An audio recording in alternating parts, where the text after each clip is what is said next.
weltare ɓiɓɓe fulɓe andu diine maɗa fedde heblo sukaɓe afrique weltare tv takkusana yoni to likseyba gorgol to belendendi to ganki to wuuro djiby alpha to tulde baali to seyena wuuro molo to seyena gabaɓi to wajjo bosoyaɓe to gourdiuma to sinthiane gourdiuma to darsalam kon takkusan juula ha to galle ceerno Amadou Nene to kay haydi ko on takkusan juula ha to galle ceerno Amadou Tidiane Alpha Mamadou Siley Ba to moderne ha to galle makko Sama Sa to Kilinkare ko taari ɗum kala ene jeeya e gardidi kabaruji men to leydi Mauritanie gonnoɗo sénateur leydi Mauritanie Mohamed Wula Katta gonnoɗo e kaso e oɗo saaha kala aljuma hanki o heeɓi liberté provisoire to leydi Sénégal Cheikh Oumar Anne goto e mawɓe landa wiyete ka APR ka landa ka Macky Sall addi noon o holliri tigui aljuma hanki o wonde o yalti ha laaɓi e jeeyede e kaɗon landa to leydi Mali mayen kaale jaltugol aduna goto e guiɗo taw kadi ko bawɗo kora no fewi ɓurɗo wawde kora e nder leydi Mali biyetenoɗo kay tawi ko biyetenoɗo Toumani Diabaté ko aljuma hanki o hooti e joomi ko to leydi Burkina Faso temedere capanɗe jeeɗiɗo e tato Burkina Faso naaɓe wurnoɓe toon to leydi Côte d'Ivoire tawa kadi foof ko fulɓe kadi men mbaɗa refule itta toon to leydi Côte d'Ivoire gattira e nder leydi men to Burkina to leydi Guinée Conakry fedde gotago windere nde looni ɓe kolliri tigui humpa mabɓe e gandu mabɓe ɓe mbaɗi erango kadi faade laamu transition ngu leydi Guinée ko ɓuuri yawde e yaccade no woppitte ha laawa hono biteɗo Oumar Silla e Mamadou Billo Ba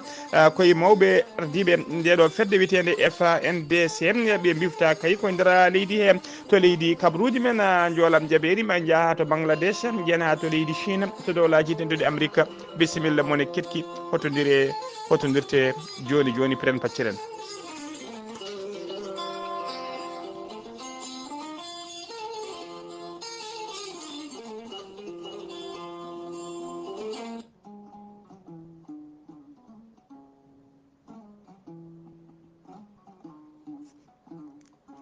aadi bil aadi salade aadi ɓuuri fettude aadi ceerno Djiby Sy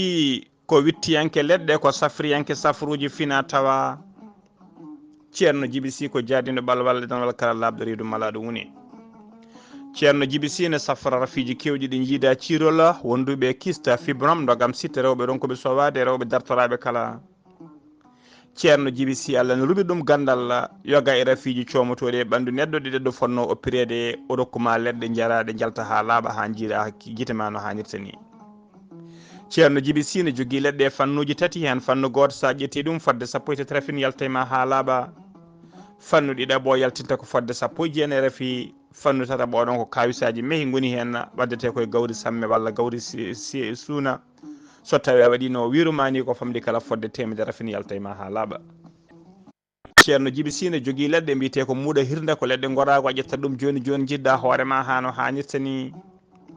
ceerno Djiby Sy ko labɗo reedu malaɗo wune so tawi o yennama ka miskino safruma taw hay mbuɗa yoɓani ceerno Djiby Sy ko newiɗo sanne sanne dendagal haaju mbawɗa jogade e dendagal rafi mbawɗa wondude e nder leydi Mauritanie on ɓurodirta ujunnaji jeegom uguya so tawi ko leydi Sénégal leydi Mali dendagal e ɗel ñamoje franc CFA kala ko ujunnaji ɗiɗi CFA o ɓurodirta ɗon ceerno Djiby Sy ko bawɗo listihar ko indema inde nene ma dokkatamo haala ko woni nder ɓerde ma ha mbiya yoni taweteɓe nder leydi Mauritanie listihar ko ujunere uguya walla keefa kartal crédit ngal ujunere neldamo so tawi noon ko taweteɓe leydi Sénégal e dendagal e ɗel ñamoje franc CFA ko 2000 franc CFA ɗe gan sanga ceerno Djiby Sy ne jogui numéro mum Wave e numéro Orange Money so tawi a lombiyan haaliss o ma yetto ha no hannirta ni o numéro mbatta ko 78 128 35 98 kala jiɗɗo noon jokkodirde ceerno Djiby Sy numéro makko téléphone kadi ko numéro makko WhatsApp mbatta ko 47 22 80 84 ceerno Djiby Sy ne andi dendagal kille mum ɓe la polpolol dande maayo hirnangue Bosso e funnangue eko taari ɗum kala e oɗo saaha mo tawe to kay haydi to ka haydi to legal bitegal kebbe sara école kesse kebbe lawol faade lycée gorgol ceerno Djiby Sy kala ne andi dendagal kille mum base makko tawete Nouakchott ne golla hano hannirta ni ene tawe ɗon miñi ko almudo makko ne wiye ceerno Alassane Sy ko nunɗo ganduɗo golle ɗe numéro mum téléphone ko 32 62 04 99 ceerno Djiby Sy ko laaɓɗo reedu kommalaɗo woni mbadden dando faade makko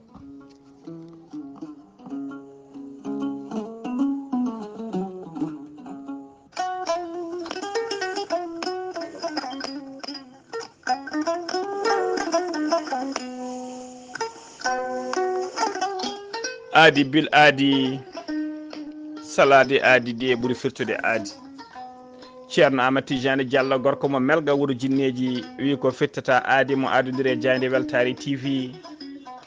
ceerno Amadou Tidiane Diallo ko wittiyanke leɗɗe ko safriyanke safruji fina tawa jaadino balwal e danwal kala ceerno Amadou Tidiane Diallo ne safar rafiji kewɗi ɗi jiida cirol wonduɓe kista fibrom dogam sitte koyɗe musoje ɓalli ƴakkuji koyɗe ɓuutoje kala e keceje musoje ceerno Amadou Tidiane Diallo Allah ne rokkimo fattange dendagal rafi mbawɗa wondude on ɓurodirta balɗe tati taw wi alhamdulillahi rabbil alamin ceerno Amadou Tidiane Diallo ene yawrani ɓen joguiɓe safa ɓen joguiɓe rafiji ko fati e goragu yawɓe yitade koye men ustaraɓe goragu e yawɓe yitade koye mumen kala e on fannomo jogui leɗɗe e façon ngaji ɗiɗi hen façon goto wiyete ko meeɗi moosa ko leɗɗe jarateɗe a yara ɗum joni joni mbiya alhamdulillah leɗɗe keddiɗe mbiyete tigui ko yeddi ƴeewa ko ɗen ko leɗɗe uroteɗe a uroto ɗum joni joni jiituɗa hoorema hano hannirta ni ceerno Amadou Tidiane Diallo gorko mo melga wuuro jinneji ene andina dendagal kilineɓe mum caggal nde o ummi to leydi Sénégal to Dakar Madina Gounassa o reftude leydi Mauritanie e oɗo saaha joni omo tawe to leydi France to leydi France kala jiɗɗo jokkodirde e makko numéro makko téléphone mbatta ko 00 366 mbaɗa 04 04 62 27 ceerno Amadou Tidiane Diallo gorko mo melga wuuro jinneji ne andina dendagal bandiraɓe wonde base makko to Dakar ne golla hano hannirta ni ene tawi ɗon miñi kono wiye ceerno Abdoulaye Diallo numéro mum téléphone ko 77 714 94 15 ceerno Amadou Tidiane Diallo ne andi dendagal la polpolol dande maayo Mauritanie e Sénégal wonde base makko ne tawe toon to Dagana Mauritanie ha to Rosso Mauritanie tawe ɗon sehil makko ene wiye ceerno Amadou Dia gorko mo leeraɓe ceerno Amadou Dia numéro mum téléphone mbatta ko 77 537 79 29 kala cohluɗo ko fati leɗɗe koyɗe musoje keceje musoje leɗɗe goragu sa jokkodiri e ceerno Amadou Dia ma heeɓa hano hannirta ni ceerno Abdoulaye Diallo gorko mo melga wuuro jinneji kollaɓɗo reedu kommalaɗo woni mbadden dando faade makko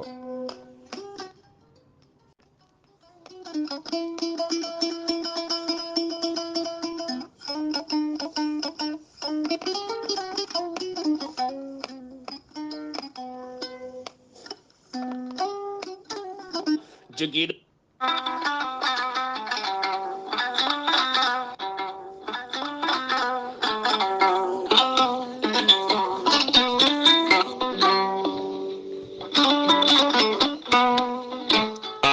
jambitowo ɓandu musoru ɓandu jaaɗoru ɓandu wuloru koyɗe musoje koppi musoji keceji musoje AVC cardiaque moƴƴiyam dogata e ɗaɗi muɗuma donkuɗo yaade juma e jama e jokkoyde enɗam kala holko jokkodirta koye gorel te heeɓe hutortoɓe ɗum jokkodiri e gorel te kolliti oɗo saaha koɓe jambitanno duuɓe kitale kala ɓe mbi'i alhamdulillah gorel te ko kawisaji mawɗi ko haa ko iwru ko to koridinoro ari ko wallude e safrude ha moni kala yito hen hoore muɗuma gorel te a ittat ko jamireɗa mbaɗa e ndiyam guldam aɗa yara aɗa yito hen collal ɓandu maɗa ala effet ala rewam ala haydara ko haa ko tan wacca ko fewna ha feewi aɗa yara ene lawƴa kala ñabbuji gonnoɗe nder ɓandu maɗa an jiɗɗo jokkodirde e tonggode gorel te walla ni site gorel te janggana hoore maɗa ko jangta e gorel te jahata koto internet tappatona www.gorelte.com joni jiya tona ko safrata e nyabboji cudotode balli kala so tawi noon ko tongode gorelte jidda hebde gonda koye nder leydi Mauritanie jokkodirta koye Adama Niang ɓurandirede Boy Nasa on noon batta ko 47 85 20 96 walla so tawi koto sehil baabi gonda e ko taari ɗum kala jokkodirta koye Elimane Ndiaye 46 57 85 92 so tawi gonda koto kay haydi e ko taari ɗum kala jokkodirta koye Acca Kebe 46 46 48 86 walla so tawi koto Nouadhibou gonda jokkodirta koye Seyni Niassa mbatta ko 46 53 52 43 so tawi gonda koto États-Unis d'Amérique jokkodirta koye Abou Sow Kawral Fouta Business +1 34 77 01 56 77 so tawi gonda koto leydi France jokkodirta koye Haruna Ngayda 06 50 99 64 43 musidɓe tedduɓe gorelte e jeese men dañen jama kettode kaburuji mon e demgal pula Afrique, Asie, Europe, Amérique, Moyen-Orient, Océanie. jam nyalle mon musidɓe tedduɓe eɗen gone aset no gasa morso woni lewru juillet 2024 so tawi ko musidɗo mon sehil mon Kaali Abouba to karallagal ha mbawon yiiden to banggue nate e ɓosoje ko meñi men sehil men Saydou Abouba hono no mbiru enen gardi ɗi kabaruji men koto leydi Mauritanie puɗorɗina aljuma hanki 19 lewru juillet hitande ujunnaje ɗiɗi e nogas e nayyi justice mo leydi Mauritanie ɓe dokki Mohamed Wul Qatta gonnoɗo mennoɗo wonde sénateur e nder leydi Mauritanie tawa ko oɗo saaha kala tawetenoɗo e nder kaso ɓe dokkimo liberté makko provisoire woni tigui o yalti kaso e oɗo saaha joni o fati galle makko Mohamed Wul Qatta noon kañum wonno président de l'organisation pour la transparence globale ko guila nogas e jeegom lewru mars 2024 noon o sokono tawi koye dow yamirore parquet Nouakchott banggue hirnangue ko société biteɗo BISTP ko kañum tigui portenomo plainte BISTP noon ko société kay joom ngalu Mauritanie najo yo kañum portenomo plainte ha joni ko leydi Mauritanie keddoɗen Somelec ko société mauritanienne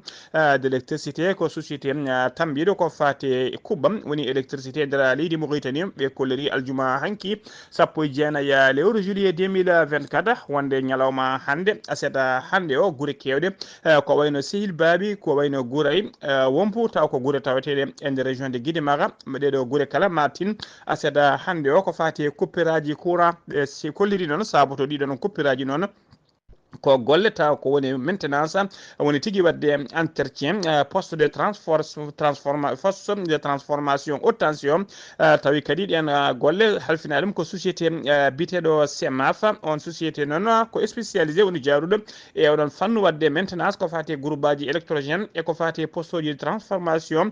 ko kañum kadi ko kañum halfina ɗeɗon golle société Somelec noon ene yafno dendagal kiline mum tawateɓe nder ndeɗon fanle taw ko tinoɓe couperaji ɗi seta hande o ha joni ko leydi Mauritanie keddoɗen bureau exécutif landa wiyete ko rassemblement des forces démocratiques woni RFD ko landa ka Ahmed Wouldad ardi ɓe kolliri noon bureau noon holliri wonde kay joyo tawa kadi koye kokkolli mawɗi jeenoɓe landa ka woni membre dirigeant landa ka ndiwama ha laaɓi e nder ka ɗon landa ɓen joyo noon ɓen goni hono biteɗo Diabara Fassinou wondude biteɗo Ibrahima Beycha wondude goɗɗo ne wiye Yacouba Diallo e goɗɗo ne wiye Yarba Ahmed Saleh e imam Ahmed Mohamedou ko ɓeɗon joyo goni tigui oɗo saaha joni riwaɓe ha laaɓi yaltinaɓe e kaɗon landa wiyete ka RFD ha joni ko leydi Mauritanie keddoɗen Mohamed Messoud Wul Bilali kañum woni hoore jagorɗe gendi Mauritanie o joddima en audience e debbo joɗaniɗo leydi Allemagne e nder Nouakchott woni ambassadrice ambassadrice leydi Allemagne e nder nokkata lamorgo leydi Mauritanie jonde nde ɗon waɗi ko aljuma hanki sappo e jeenayyi lewru juillet hitande ujunnaji ɗiɗi e nogas e nayyi ɓe jewtidi ko heewi noon ko fati jokkodiral moƴƴal hakkude leydi ɗi ɗiɗi ene tawtora jonde nde noon e directrice cabinet du premier ministre wondude e conseiller du premier ministre mbawi tawtorede nde ɗon jonde ha joni koye on fannu keddoɗen jagorgal leydi Mauritanie kalfinaɗo ko fati en nderi jaccingol laamu woni ministre de l'intérieur o holliri ama tigui o joddima ɗaccon haqqi aljuma hanki o joddima e ambassadeur chef de délégation fedde union européenne e nder leydi Mauritanie woni wonno mujibu jonde nde noon ko yidde kay ñastade jokkodiral e gollodiral moƴƴal hakkude fedde union européenne nde hakkude mum e leydi Mauritanie ene tawtora jonde nde noon hono secrétaire général du département wondude directeur général de l'administration territorial ha joni ko leydi Mauritanie keddoɗen gardiɗo catala tajour hono Hamoud Ould Ahmed o waɗi inauguré aljuma hanki sappo e jeenayyi lewru juillet 2024 tawi ene wondi tawtorede gouverneur de Trarza Mohamed Ould Ahmed Mawloud ɓe mbaɗi inauguré école primaire mawɗo kesso Puula to wuuro wiitengo Bedena tawatengo e nder arrondissement mo Diagu e nder région de Trarza école o noon ma ha koye Bowal ngal wertago mum ko temedde jeetati ko temedde ko ujunnaji jeetati e temedere mètre carré woni 8100 mètre carré omo waɗi kalasuji jeegom wondude e taabi muɗum tawi kadi e defte muɗum taw ko defte pédagogique ene tawi e nder makko kadi hoɗande directeur école o wondude e huɓere tawi ko cantine scolaire foof ne tawe e nder oɗon école tajour kadi fawi tufere mum arwinide ko fati réseau ndiyam robinet aji beele kay guure kewɗe tawateɗe e nder nde ɗon falde ne ceerta e ɗonka mumen haalaɓa mbatta heɓde ndiyam robinet aji hano hannirtini ɓe mahi toon kadi ɓe mahi toon noon bandu mawɗo woni réservoir mawɗo tawi kadi on réservoir capacité muɗum ene wawi moftude ha temedere mètre cube tawi ko ndiyam tawe noon réservoir o noon mbiɗen to weki makko ene qime ha sappo e joyyi métre o afa koto wuuro witengo Kera Massène réseau d'addition ndiyam o noon juutedi muɗum ko sappo e tati kilométre diamétre muɗum noon diamétre muɗum tiwoji ɗi ko 90 millimétre oɗon réseau noon ma addu dendagal guure taweteɗe e nder commune mo Diagu hebde ndiyam taw ko ndiyam robinet aji hano hannirtani population Diagu noon ene qime à peu près kay ha ujunnaje tati innama aade hono délégué général tajour o holliri tigui wonde kay haɗa o holliri tigui wonde kanko délégué général de tajour o holliri tigui haɓade kay uman binnagal e haɓade ɗomka kay ala ko ɓuuri ɗum moƴƴude leydi ala kadi ko ɓuuri ɗum moƴƴude e nder diwan ko ɗum saabi kay ɓe mbaɗi oɗon école e kadi yidde wallude population tawateɗo nden falde kala no sertiri e ɗomka Bodiel Ould Ahmed kañuma woni maire commune mo Diago wondude Cheikh El Moustahine on kañum woni maire Kermesena kamɓe ɗiɗo kala ɓe kolliri hen weltare mabɓe no fewi e dow inde dendagal population ngaji commune aji ɗi ɓe gardi ɗi kala ɓe jettiɓe jarni laamu leydi Mauritanie ko noon kadi ɓe jarni hono gardiɗo catal tajour ɓe kolliri noon ɗum ɗo ko golle paydude no fewi foof kadi ko yidde ɗoftude miijo hoorejo leydi ndi Mohamed Cheikh El Ghazouani ha joni habruji men ɗemgal Pulaar sennumima to leydi Mauritanie koto leydi Sénégal paadena ñande alkamisa ɓennuɗo sanga 16h woni 4h ko tom do kerol hakkunde leydi Sénégal e leydi Gambie ko garmi gara musto waɗi toon hakkunde ɓen sagataɓe jeeyaɓe guure tawateɗe wuuro witengo Gutta Demba Diop tawatengo e nder commune mo Tankono e nder fande Bounkiling soppana en tawi ko ɓen soppoɓe leɗɗe hakkunde mumen noon e agent ji taw ko agent ji eaux et forêt woni renoɓe leɗɗe e agent ji kadi sas woni haɗoɓe ko ko fati e tigi wañam ngo rewano lawola ɓe tawi noon kamɓe agent ji laamu ngu noon ɓe tawi tigi ko sagataɓe ɓe kayne coppi leɗɗe kewɗe no fewi taw ko leɗɗe ƴewɗo saaha joni deneteɗe kaɗade soppede ɗum noon ɓe coppi leɗɗe ɗe noon tawa kadi ko sara wuuro mabɓe ene tawe ene to nokku biteɗo dorna sappoji kilométre hakkude muɗum e wuuro mabɓe e nder garmi gara hen noon sagataɓe ɗiɗo mbarimi hen taw ko fiɗaɓe kuure hen goto fiɗa kuural koye reedu ne tawi tigui oɗo saaha joni e juuɗe safroɓe goto e hôpital uji e nder leydi Gambie goɗɗo o noon nana safrete poste de santé mo Senoba agent ji eaux et forêt noon gendarmerie e dadiɓe kala gari renfort e oɗo saaha joni tawi nder nokku o beele jaame kisal ene wawa dumade toon ha joni ko leydi Sénégal keɗoɗen o nasa woni office national de l'assainissement ko catal kay halfinaɓe ko fate sénare ngal leydi Sénégal ene tawe golle mumen mawɗe no fewi caggal kayne toɓoji kewɗi ndiyam jippi e nder leydi Sénégal ha tengti noon toon to Kafrine e to Touba ene tawe tigui oɗo saaha e yolaru mawdu no fewi caggal noon nde mbajjiri kay udditi dendagal vanuji asman kala wanji ndiyam kewɗam no fewi e nder ɗiɗon nder leydi Sénégal ha tengti noon toon to Kafrine ha toon to Touba jamma ɗum noon wanno tigui uddenno ko ñande jamma alkamis ene wiyata aljuma hanki yimɓe onas noon gaddi tigui machine aji guila e moto pompoji tirade kay ndiyam toon to Kafrine hen gaddi moto pompoji ɗiɗi hen moto pompe goto noon nde golli kay waktuji ɗiɗi ne fawi 45 minutes ko ɗon tigui heeɓi paana natti wawde gollude to Touba noon to Touba tigui toon e machine aji LONASE agent ji LONASE kala nana daari dole men ponno kay puɗɗima kadi siɓade ndiyam e oɗo saaha joni teskama tigui niveau ndiyam ɗam ustima no fewi to Touba noon ONAS kadi waɗi toon caniveau ji mawɗi no fewi tawa jajendi majji ko 3 métre to wendi majji woni hauteur majji ne qime tigui ha métre uji ɗiɗi e ko ɓe mbaɗi kadi ɓe mbaɗi toon kadi bassin mawɗo woni tigui widru mawdu tawa kay dendagal ndiyam tiraɗo ɗam foof ene wawa yaade toon nduna widru noon ene wawi moftude kay ha temedde ɗiɗi e capanɗe jeetati ujunere mètre cube tawa ko ndiyam ha joni to leydi Sénégal keddoɗen accident musɗo waɗi aljuma hanki subaka sanga 11h e nder commune mo Guewul tawateɗo e nder région de Louga yimɓe tato mbasi hen pittali mumen waɗi kadi yimɓe tato wonɓe barmuɓe hen Ousseynou lieutenant Ousseynou Ndiaye ko kañum woni commandant de la compagnie sapeur pompier de Louga o holliri accident o noon ko auto personnel ko kañum tigui waɗi dérapé yalti lawol ha laaɓi o mabɓoyi e lekki wonnoki so fobre lekki ko ɗum saabi noon yimɓe tato mbasi hen pittali men tato woɗɓe kadi mbarmi hen ko ɗon e ɗon noon koni koɓe faabo woni sapeur pompier en mbawi tigui notitade hen ɓe ƴetti noon mayɓe ɓe nawi ɗumen eɓe sellani ɓe gañiɓe kala ɓe nawi ɗumen e oɗo saaha joni to hôpital régional Amadou Sakhir Mbaye mo Louga barmuɓe tato ɓe noon ko barmuɓe mbiɗen noon barmuɓe tato ɓe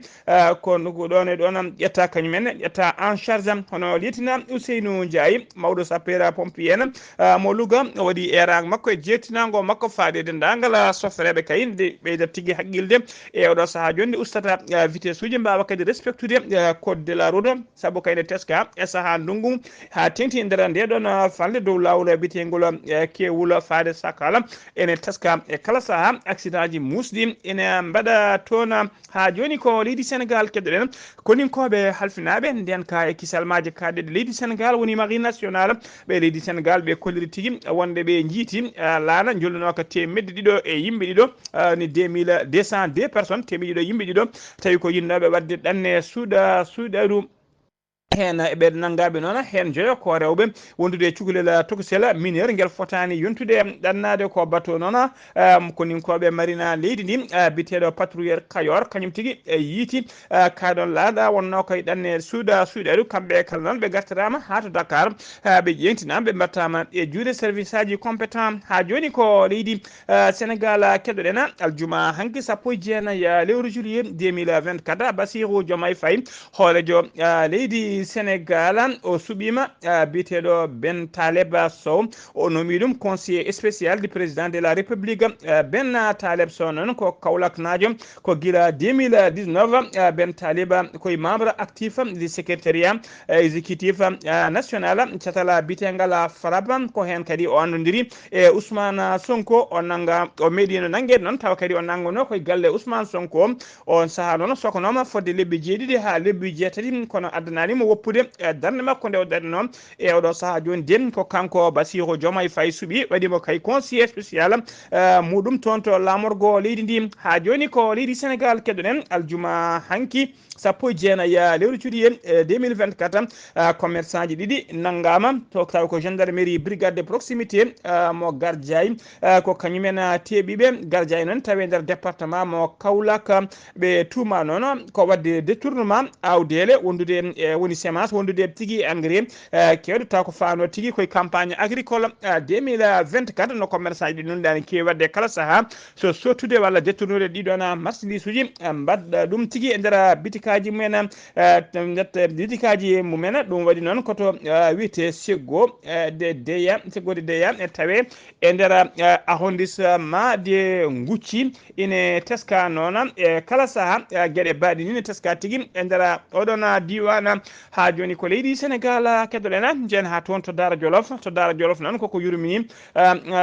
waɗi toon ñande alarba ɓennuɗo toon to Dara Jolof e nder wuuro ngo e hoore mum tawi koye dow lawol route nationale sara stade municipal Bassirou Sidi Ndiaye ko charrette goto yooɓi toon fittandu almudel gotel jarowele jaranno guel duuɓi sappo e ɗiɗi e guel jolno guel e dow charrette he ko ɗon tigui puccu charrette ngu laawi nden puccu ngu laawi ngu honi ngu dogi dogdu fakkille no fewi ha charrette o woƴiti yani e maggel mo wonduno e wolɓe ko guel noon guel wasi hen fittandu maggel kangel almudel jaltuɗo aduna o e guel wiyete noon Ousmane Ba gendarmerie noon ari ɗon ko ɓuuri yawde caɗe waɗi constat mum sapeur pompier en gari kañumen ƴetti goskiki nawi ɗum to morgo centre de santé mo Dara eɗen duwono tan jinnaɓe guel ɗon cukalel ceerno kala eɗen mbiya tan nde yo Allah lomtina allahumma amina ha joni ko leydi Sénégal keddoɗen APR woni alliance pour la république ko landa dawrugol ka Macky Sall tafno ko ardi ha e oɗo saaha joni landa ka noon en tawi tigui e yiryirinde e mawni no fewi e oɗo saaha e ka jogui caɗele kewɗe no fewi saka kay e ko jogui kay caɗele kewɗe no fewi saka renaki ma en ni ka jogui tigui ko dajjitade goto e mawɓe landa ka hono biteɗo Cheikh Oumar Anne meeɗino wonde ministre de l'enseignement supérieur woni jagorgal kalfinɗagal ko fate jangde towde e nder leydi Sénégal o holliri ñande alkamisa ɓennuɗo e nder émission makko to e wiyeteno e télévision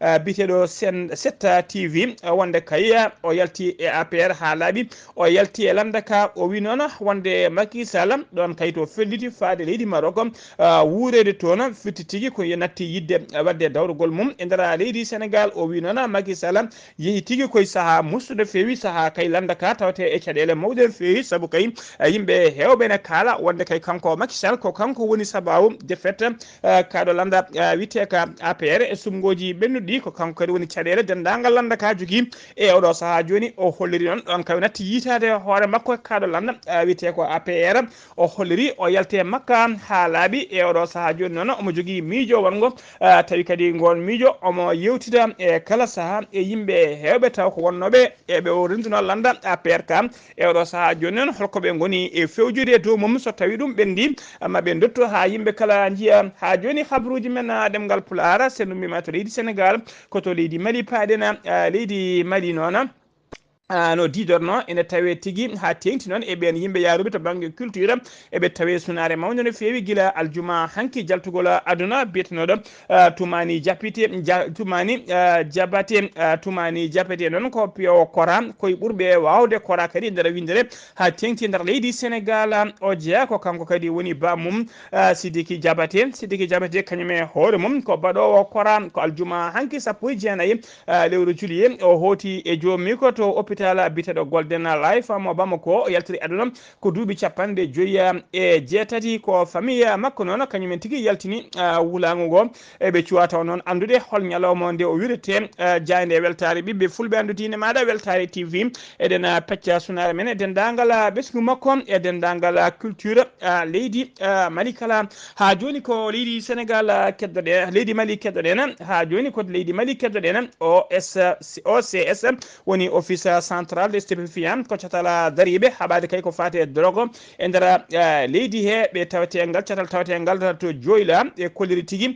wonde kay ɓe teɓima ɓe mbaɗi teɓande mawde no fewi tawa ko poɗɗe ɗaynoje woni médicament ji ɗi yimɓe kutoto e kala saaha tawa ko yiɗɓe drogade e mbadi drogue ɓe teɓima ɗon médicament ji kewɗi no fewi ɓe nangui ɗum noon koye saaha luuma wuuro witego Marakunguna ene tawe tigui capanɗe jeetati kilométre hakkude mum e joyla koye gardugol noon lieutenant Boubacar Soma Diarra ko dadiɓe ɓe mbawi yitude e teɓade tigui ɗiɗon comprimé ji kewɗi no fewi tawi ko poɗɗe ɗaynoje ɗum waɗi ko ñande talata 16 lewru juillet 2024 ndugonde ndu ɓe koleri tigui wonde ɓe teɓima toon ujunnaje ɗiɗi e temedde tati e capanɗe jeegom foɗɗere ɗi hinde tramadol wudde tramadol noon mo 120 225 emo 251 milligramme ɓe jiiti toon kadi fodde temedde tati e capanɗe jeetati tati foɗɗere ɗi hinde diazepam wondude e temedde ɗiɗi foɗɗere taw koɗe hinde ephedrine e produit ji pharmaceutique kewɗi ɗeɗo paɗɗe foof noon ko paɗɗe kayɗe yimɓe kutorto e kala saaha gam yidde drogade e mbadi drogue ɓe tepti toon kadi produit ji kewɗi goɗɗi taw ko produit ji pharmaceutique ɗe ndewani lawol jaaru oɗon marchandise noon moɓe teeɓi toon ɓe kolliri ene qiime ha million ngaji ɗiɗi tawa ko franc CFA so tawi noon ko poids majji kanji kala ne qiime noon ɓe kolliri kadi wonde ɓe nangui toon no gas tati kilo cannabis ɓe tawi on cannabis noon kene mofta e nder less lekki soɓo juru ko toon ɓe tawi oɗon cannabis ene mofta ha joni habruji men demgal pulaar sen ummima to leydi Mali koto Burkina Faso paɗen hakkude leydi Burkina Faso e leydi Côte d'Ivoire tekkere ene surka hakkude mabɓe no fewi e oɗo saaha kala laamu leydi Côte d'Ivoire laamu waɗi tigui refule ɓe nawti temedere capanɗe jeeɗiɗi e tati sagata tawi ko Burkina Faso naɓe wurnoɓe toon to leydi Côte d'Ivoire to wuuro witego Ouangolo Dougou sara tawe e nder leydi Côte d'Ivoire taw ko kerol waɗɗani hakkude mabɓe e leyɗele ɗe ɗiɗi hakkude mabɓe e Burkina Faso ɓe gartirama noon kamɓe kala ɓe gartirama to banggue sud ouest woni wargo ɓaaƴo hirnangue e leydi ndi kamɓe kala noon artiraɓe kala kamɓe temedere e capanɗe jeeɗiɗi e tata kamɓe kala koɓe nehannoɓe jawdi walla aynaɓe foof kadi ko fulɓe ko leñol gotol ko leñol fulɓe tan kañumen mbaɗa rifule itta toon to leydi Côte d'Ivoire ɓe gartira ga e kerol e nder leydi mabɓe to Burkina Faso laamu Burkina Faso noon ɓe nelli toon délégation taw ko délégation gouvernemental timmuɗo no fewi ɓe garino toon ko ñande sappo e jeeɗiɗi lewru juillet ɓe jettima noon toon to wuro wiyetego ñanko lokko to tawate ɓeɗon waɗaɓe refule ɓe tawiɓe noon ɓe tawi ɓeɗon waɗaɓe koɓe temedere capanɗe jeeɗiɗo e tato neɗɗo mbiɗana foof ko fulɓe kamɓe kala noon ɓe kodi ɓe jippina koto siège association biyeteɗo TON woni toon mo ñankulo heddiɓe ene tawe e less tillisaji taw ko tillisaji ɗi Croix Rouge addi toon Mahamadou Sané ko ministre délégué chargé de sécurité omo ciya tigui e délégation laamuneli toon yaɓɓuɓe koyɗe men jeeyi ha jetti toon ɓe tawa kadi eɓe gari sembinde ɓeena waɗaɓe refule tawi kadi eɓe gardiri e ballal hollirde kay wonde laamu ngu hakkille muɗum nana e mabɓe kadi ma toppitoɓe hano hannirta ni ha joni habruji men demgal pular sennumima to leydi Burkina Faso ko to Guinée Conakry paɗen lundiyankoɓe laamu ɗiɗo tawi kadi ko daranoɓe ko fati kaya e rende tunorgal leydi ndi tambiɓe catala bitegal FNDC woni Front National pour la Défense de la Constitution ɓe leydi Guinée biftama teɓama oɗo saaha kala koronkaɓe andede kay holtoɓe goni e hol biftiɓeɓe ɓen goni biteɗo Oumar Silla wondude Mamadou Billo Ba Billoba ɗiɗo fof no ndeɗo fedde noon taw ko fedde gotago windere nde loni ardiɓe fedde nde kolliri hen tigui fayre men mawde no fewi ɓe mbaɗi erango ɓe kolliri hen fayre mabɓe mawde no fewi ɓe mbaɗi erango kay faade e laamu ngu laamu sabbodu ndu kay ende daratone dole men ponno beele kay ɓeɗo ɗiɗo naggaɓe ene goppite ko ɓuuri yawde e yaccede goppite mbawa jokkade e haaju mumen ɓe kolliri noon ɓe kolli noon avocat ji mabɓe noon namdima tigui cour d'appel namdima cour pénal d' international cour pénal international nde darto kayde dole mum ɓuuri fonno kay ko ɓuuri yawde yaccade beele ɓeɗo ɗiɗo naggaɓe ene goppite kay ko ɓuuri kay ko adi ko sefre ene ko ɓuuri sefre ene yana e nder woyndu hollirama noon hono procureur général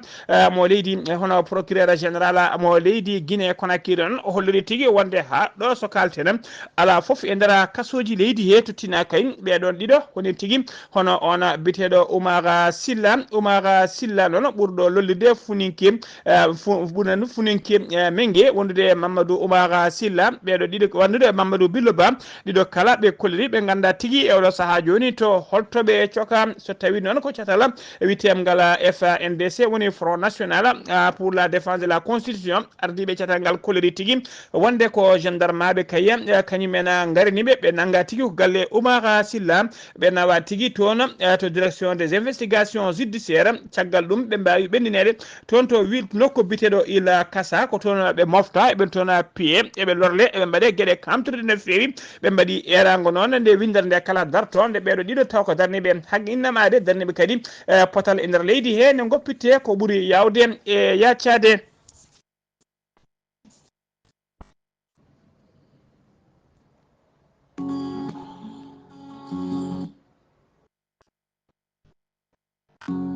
gorkay miniyaga keɗotomi ko jayde heblo sukaɓe Afrika nde tawno jane ndene laaɓi kadi humpede welami humpitede ɓuuri humpede welani kala jiɗɗo humpitede yo heeɗo jayde weltare ɓiɓɓe fulɓe andu diine maɗa weltare TV habruji men jolam jaɓeri puɗoɗen koto leydi Bangladesh noon ha joni jaam suwa taw artude toon ha e oɗo saaha mo kalten aseta hande o kadi seppoji gulɗi diaw mbaɗi toon e nder Dhaka noon kañum woni lamorgo leydi ndi jaydiyanke goto noon holliri wonde kay e oɗo saaha joni police o watti hutorade pétalaji mumen tawa kadi ko kuure gongre gonga woni ko wiyete bala reyala tuggi noon kay ɓe kolliri noon tuggi ko manifestation ngaji ɗi puɗɗi faade oɗo saaha joni 110 neɗɗo wasi hen pittali men fodde 300 policier kadi gañima hen koto leydi Chine paaɗen to rewo leydi Chine e subaka aljuma hanki o teskama ko tana mus waɗi toon e saaha kay toɓoji kewɗi ndiyam goni jippade oɗo saaha joni toon to banggue worgo ɓaƴo hirnangue ɓaji hirnangue Peken lamorgo leydi ndi toon ko pont goto tawi ko on pont tigui ɗakkiti yani pont o noon mbiɗen nde o ɗakkiti o yani pont o noon jimi koye cangol manggol no fewi ko famdi kala noon sappo e goho neɗɗo wasi hen pittali men goskiji mumen jiitama fodde kene ɓuura 30 neɗɗo noon ko majjuɓe melew ko ronka yaduɓe wameji woni porté dispari ko ronkaɓe yitede tan o mbiɗa waɗi ko aljuma hanki 19 juillet to wuuro witengo Sanglio ene tawete medde 9 kilométre to banggue worgo ɓaƴo hirnangue Peken lamorgo leydi ndi koto dowlaci tentude Amérique paaɗena Donald Trump candidat lambda républicain ena o jaaɓi tigui o jaɓani landaka wonde candidat mabɓe e sungoji hoorejo leydi yaggal tijjangal e novembre 2024 o wi noon aljuma hanki o